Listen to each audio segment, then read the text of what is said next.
한개월이라는 시간은 길지 않았다. 하지만 새벽 일시 전화가 매일 반복되며 쌓여가는 체감 시간은 분명 한개월이 아니라 훨씬 더 긴 겨울처럼 느껴졌다. 사람의 시간은 달력으로 계산되지 않는다. 감정의 밀도와 심리적 압력으로 계산된다. 그 새벽 전화의 축적은 하루 단위가 아니라 층이 단위였다. 하루하루가 쌓여서 한 층이 되고 그 층이 30개가 쌓이니 그것은 마치 고층 아파트가 되는 것처럼 거대해졌다. 그 무게는 어느 날 문득 수직으로 떨어지는 형태로 나를 강타했다. 문자는 어느 날 갑자기 왔다.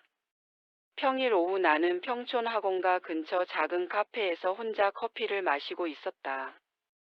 여름이 끝나갈 때쯤에 그 눅눅한 바람 속에서 나는 핸드폰을 들여다보다 딸의 메시지를 보았다. 엄마, 나 오늘 병원 갔다 왔어. 나는 즉시 답했다. 어떤 병원? 딸은 5분 뒤 보냈다. 큰 병원.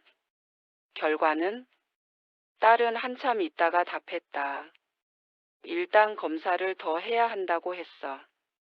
그 말은 모든 가능한 무겁고 나쁜 시나리오의 예고문이었다.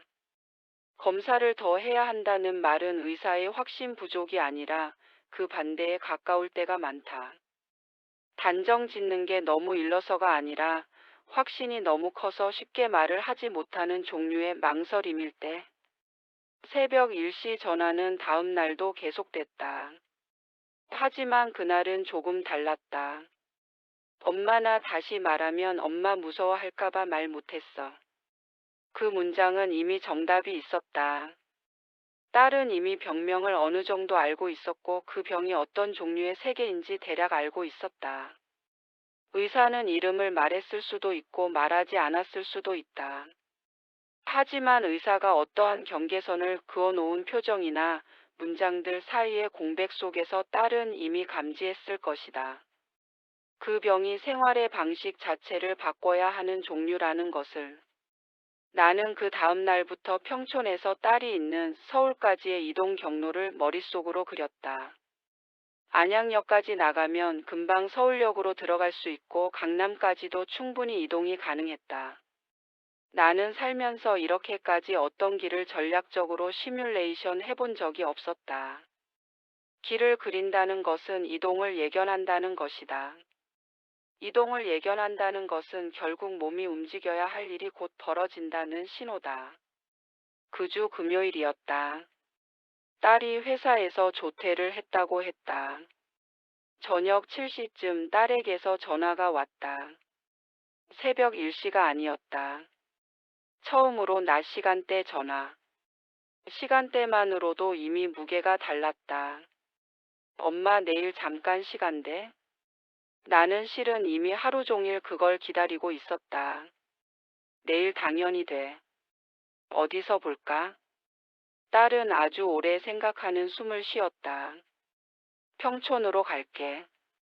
나는 그 문장을 듣자마자 내 안에 있던 지난 한 달의 모든 미세한 조각들과 추측들이 단숨에 집합되는 걸 느꼈다.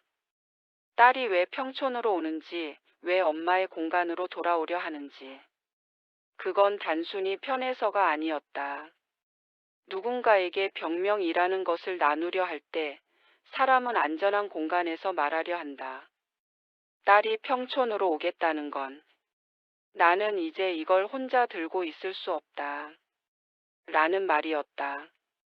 나는 그날 밤 잠을 거의 이루지 못했다. 새벽 일시는 오히려 그날만큼은 지나치게 빨리 다가왔다. 벨소리가 울렸고 나는 평소보다 더 빨리 받았다. 내일 갈게. 딸은 그렇게 말하고 전화를 끊었다. 그 말에는 설명이 필요 없었다. 그 말이 어떤 선언인지 나는 너무 선명하게 알고 있었다. 그 다음 날 딸은 평촌역 3번 출구 앞에서 나를 기다리고 있었다. 반팔 티셔츠 위에 얇은 셔츠를 걸치고 있었는데 평소보다 더 말랐고 뭔가 붓기가 있는 것 같기도 했고 동시에 그 붓기가 어디서 시작되는지 구분하기 어려운 미묘한 체형 변화가 있었다. 안정되지 않은 몸의 불균형이 시각적으로 번역되는 형태. 엄마 커피 먹자. 우리는 근처 작은 카페에 들어갔다. 딸은 아메리카노를 시켜놓고 거의 마시지 못했다. 한 모금 마시고 컵을 내려놓는 작은 동작 사이에 침묵이 너무 길게 들어갔다. 그리고 딸은 말했다. 엄마 나 병이래. 그 순간 세상이 멈춘 것 같았다. 하지만 동시에 어떤 이상한 현실감 또한 있었다. 마치 지난 한 달간 모든 단서를 이미 받아왔기 때문에 이 선언은 충격이라기보다 마침내 언어로 봉인되는 순간이었다. 딸은 병 이름을 말하지 않았다. 의사도 아직 정확한 확정은 내리지 않았다고 했다. 여러 가능성이 있고 자가면역계, 난치계 방향 쪽으로 계속 배제, 분류, 정밀 검사가 진행될 필요가 있는 상태라고 했다. 딸은 그 말을 하는 중에 한 번도 울지 않았다. 대신 입술을 꽉 깨물고 있었다. 그것이 울음보다 더 많은 감정을 말해 주었다. 나는 그 자리에서 어떤 해결도 할 수 없었다. 엄마라는 존재는 이 상황에서 결론을 제시할 수 없다. 엄마는 그냥 딸의 이 두려운 문장을 함께 견뎌주는 사람이다. 지금 바로 이 자리에서.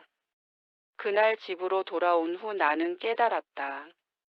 새벽 일시 전화는 이미 오래 전부터 시작된 그 병의 세도였다는 것을. 몸이 무너지고 있었다. 마음도 무너지고 있었다. 하지만 그 무너짐을 처음 목격한 사람은 바로 나였다. 그리고 다음 주, 딸은 다시 새벽 일시에 전화를 걸어왔다. 이번엔 말이 조금 더 길었다. 엄마, 나 이제 뭐부터 해야 돼?